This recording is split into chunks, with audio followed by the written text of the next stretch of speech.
Assalamu alaikum wa rahmatullahi wa barakatuh. Another beautiful day that we are glad to meet here. My name is Zamzam Ahmed and welcome to the show, The Muslim Insight. Today, our topic of discussion revolves around instilling a reading culture in students. To discuss that, I am joined by Professor Mohamed Bakari, who is going to tell us more about reading culture.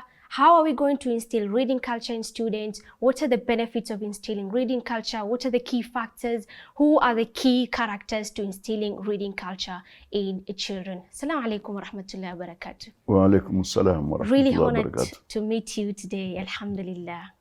No, it's my Karibu pleasure. sana mheshimiwa. You know, those people are called professors. You can refer to them as mheshimiwa ama vipi? Not quite. Anyway, why? Hatupendi sana mheshimiwa sisi. Just plain You say mheshimiwas are those people with money. Politicians. Okay, so let's forget that one. Anyways, we're talking about instilling a reading culture in students. Maybe could you tell us what, or maybe give us the definition of reading culture? What is this culture about? Societies are judged by the level of reading culture. So you will find that the economic, social and political development of any society is commensurate with its reading culture. So the better the reading culture, the more developed the society is. And for example, if you compare countries like Japan, you will find that there is hardly anybody who is illiterate. They don't have an illiterate person in that society. And reading culture is valued very highly. And whether these are ordinary people or they are intellectuals or leaders in society, they're expected to have a very high reading culture. So other societies also strive towards the same thing. You know, when talking about a reading culture, maybe the culture of reading, you know, you might find people, they just read. To you, what do you think reading culture is all about? Reading to understand, reading to pass time, reading just to read, or what? There's nobody who doesn't have a reading culture. I think the problem is most people struggle to find out what to read. And because of this, there are institutions that address that particular issue. So you will find, for example, in the United States and Britain, there are institutions, that deal with this issue, because it is so important, for national development that it cannot be ignored. So they would set up, institutions, for example, like the London Review of Books or the New York Review of Books, which constantly update people about new books that have come into the market and their importance. So unfortunately, we don't have that kind of institution, in our countries. But in those countries, they find them so essential, and that's how they keep up with developments. Does it have a limit to the time people should start reading? At an early age, at an old age, or anyone can read at any time? In developed societies, parents are so concerned that their children develop a reading culture, because where will they get information from? And if they don't have information, then they are not going to have knowledge. And if they don't have knowledge, that affects the larger society. So there's a constant struggle by parents, to make sure that they read. And reading doesn't, necessarily, for example, go in conflict with social media. We imagine that people who spend a lot of time in social media don't have time to read. But in fact, they do read, because the virtual world is parallel, to the real world. Whatever you find in the real world, you also find in the parallel virtual world. So it's just a matter of emphasis. Okay. So I think that's the best way, I think. Okay. We can there describe. is a difference between the importance of being or reading, importance of reading, and the importance of the essence of encouraging children to read at an early age. Maybe starting off with the first one. What's the importance of instilling a reading culture? As I said earlier, societies are judged by the level of reading culture that they have. The more developed a society is, the higher its reading culture. And the less developed the society is, the lower the reading culture. So we all struggle to make sure that our societies have a reading culture. Because if you don't have a reading culture, you are not going to have any kind of development. So it's not something that you reach a level and say, now we have reached that level that we wanted, and now we can pay attention to other things. No, we are constantly concerned about maintaining, high levels of literacy, high levels of information, and high levels of knowledge, because as I said, these things are commensurate with each other. So there's constant emphasis on reading, and reading. So if you have a child who has no motivation, to read, there must be something fundamentally wrong there. And I think the parents would be responsible for this, because if parents read, children will automatically themselves read, because they'll be around homes where there are books. The discussions are centered around ideas. So if parents don't have that kind of culture, and they just leave it to the schools, then that will affect their children.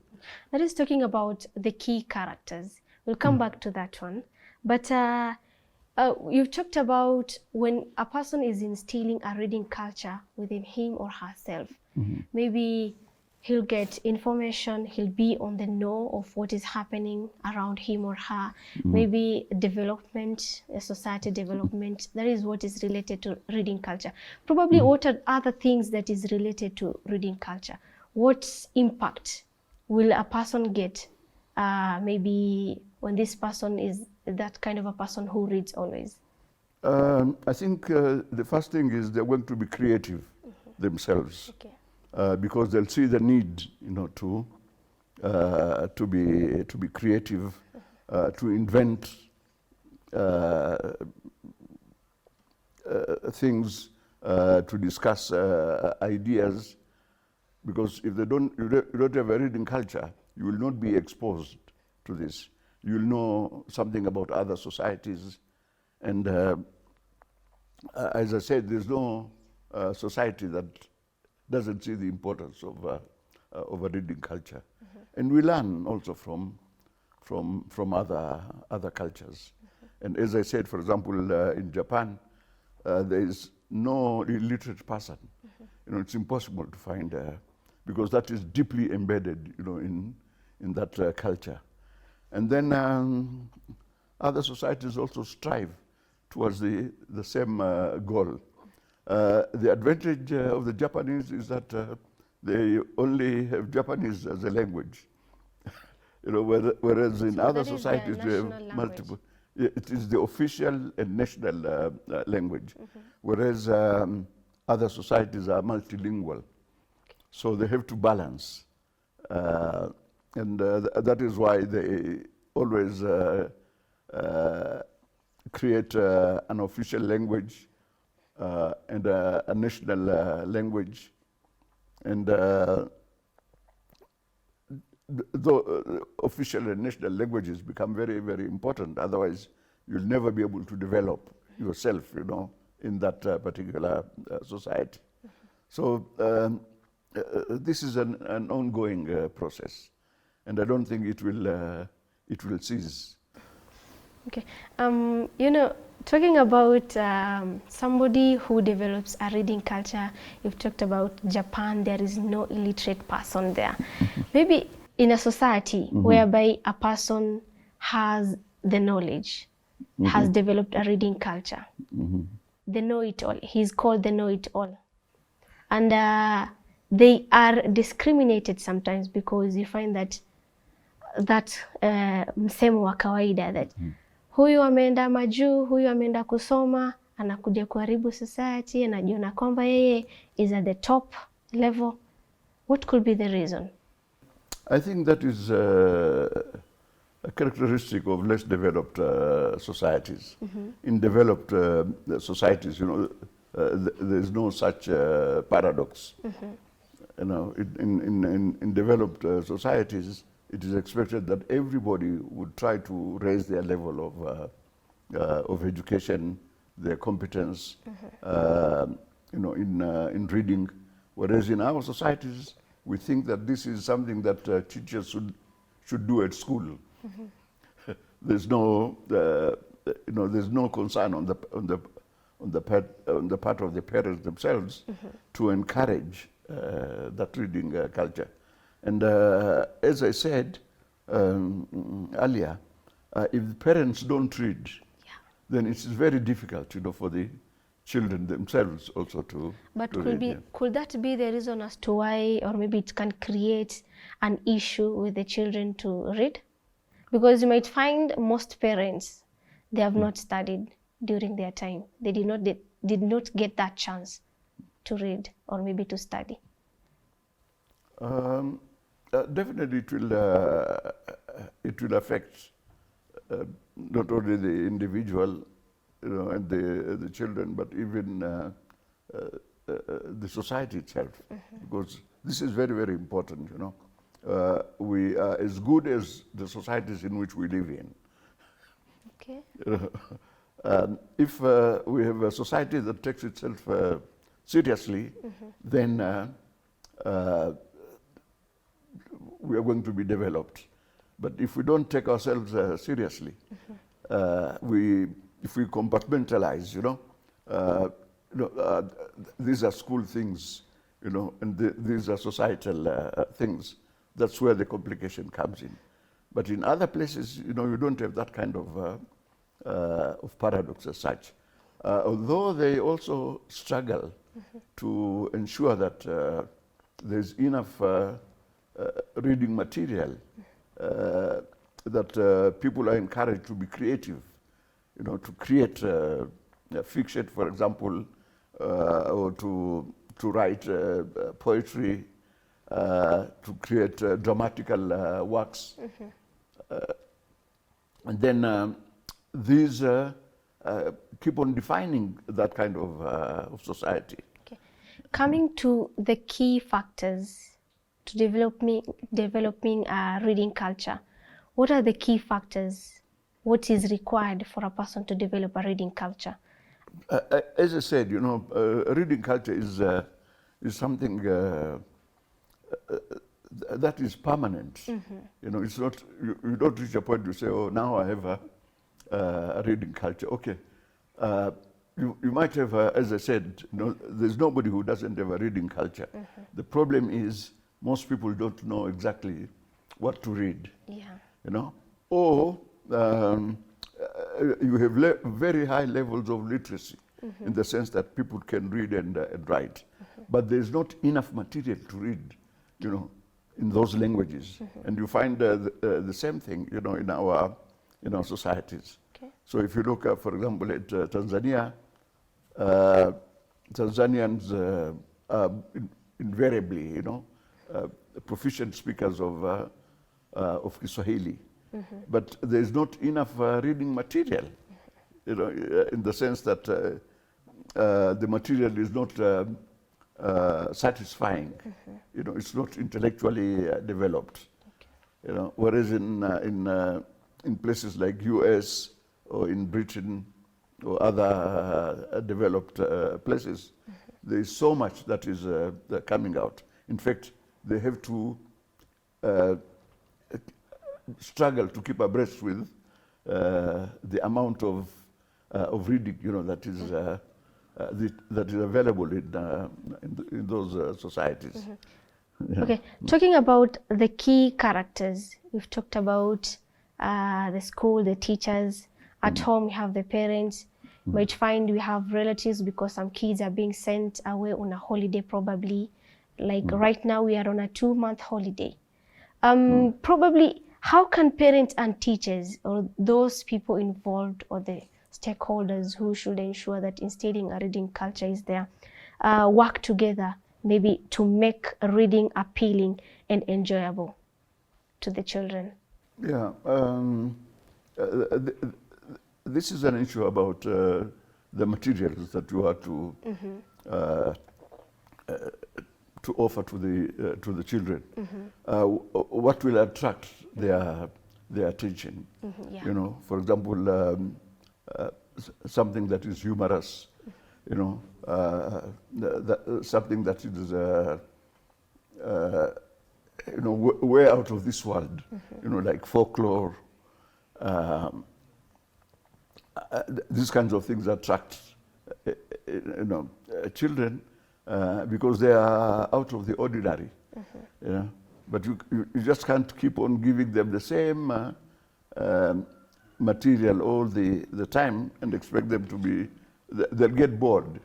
So constantly you have to be inventive, creative, and find something that will glue their attention, you know, to the materials that you are giving them, and that is how they will sustain, you know, the reading culture. Okay, you've talked about those parents who do not have that reading culture.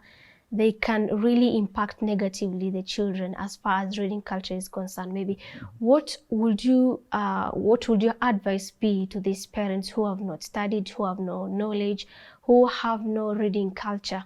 Advice to them so that they can encourage their children to a reading culture, maybe?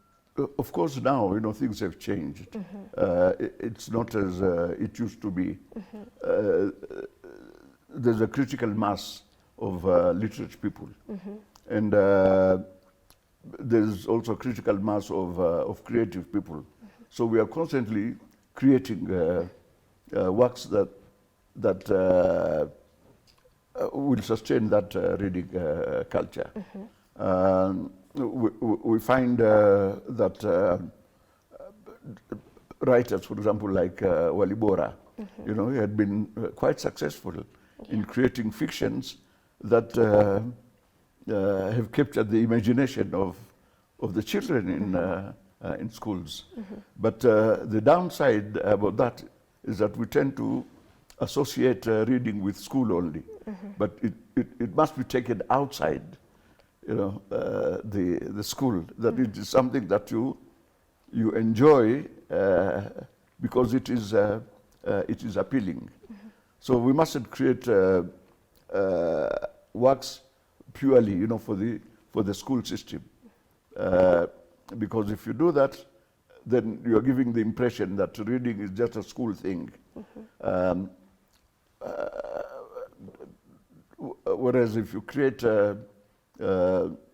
works that can be read by the larger society, then that will sustain and help the reading culture in that society. Okay. Right now we are in the era of technology, digital, something like that. And with the rise of digital distractions, maybe what strategies can parents and teachers use to encourage children to use, or rather to choose reading over screens? Because at home right now, students are on holidays. You might find that students spend most of their time on screens, maybe television, maybe phone. So how can teachers and parents use, what can they use, or what strategies can they use in order to instill this reading culture? Again, as I said earlier, there's nothing wrong, with social media, because as I said, you have parallel worlds, the real world and the virtual world, and there should not be any conflicts, between these two. In fact, they have found that children who have developed a reading culture would prefer to actually have the physical book rather than using the screen. So this is something that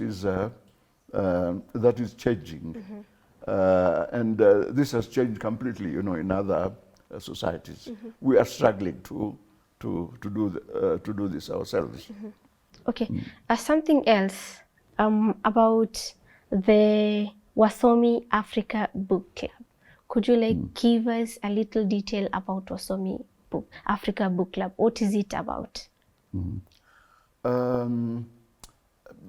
Early on, I realized that there's a need to again encourage and impart a reading culture, in our society. Yeah. And the best way of doing this, and this is also true in other societies, is by creating a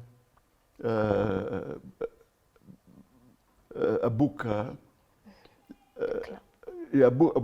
club where you select certain kinds of texts and make them available, or raise the awareness of people, towards those texts.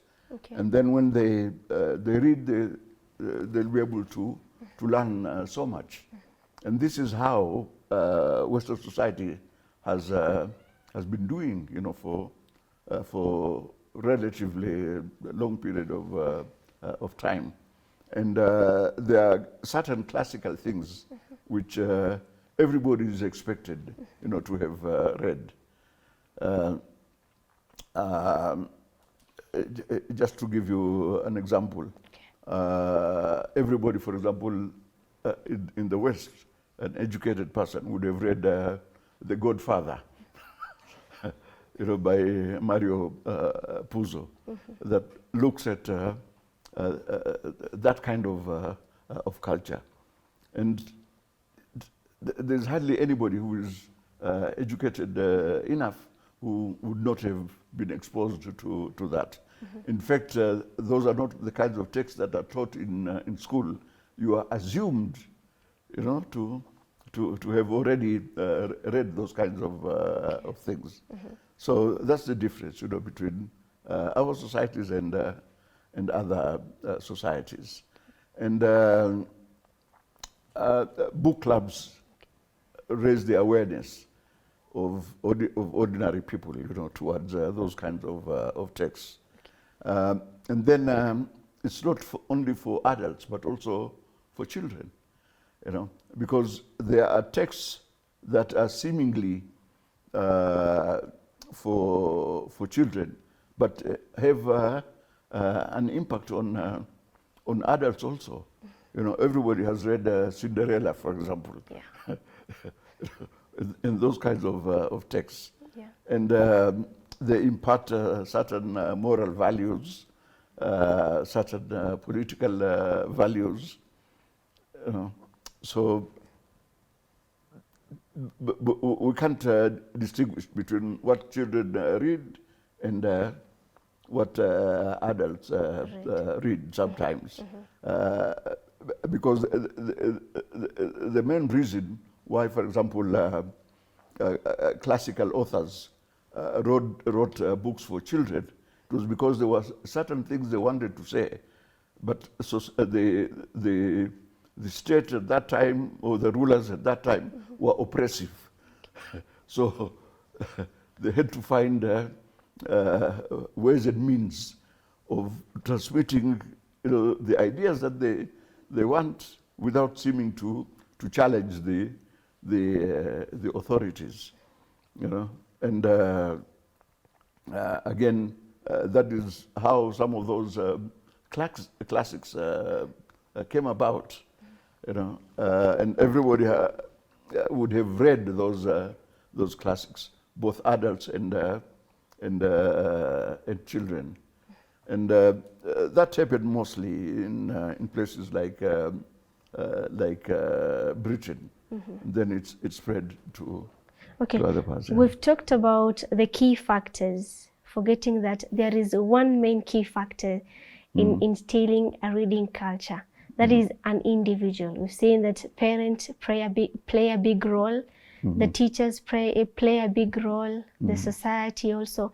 Maybe to this person who wants to instill a reading culture to himself or herself, what can this person do?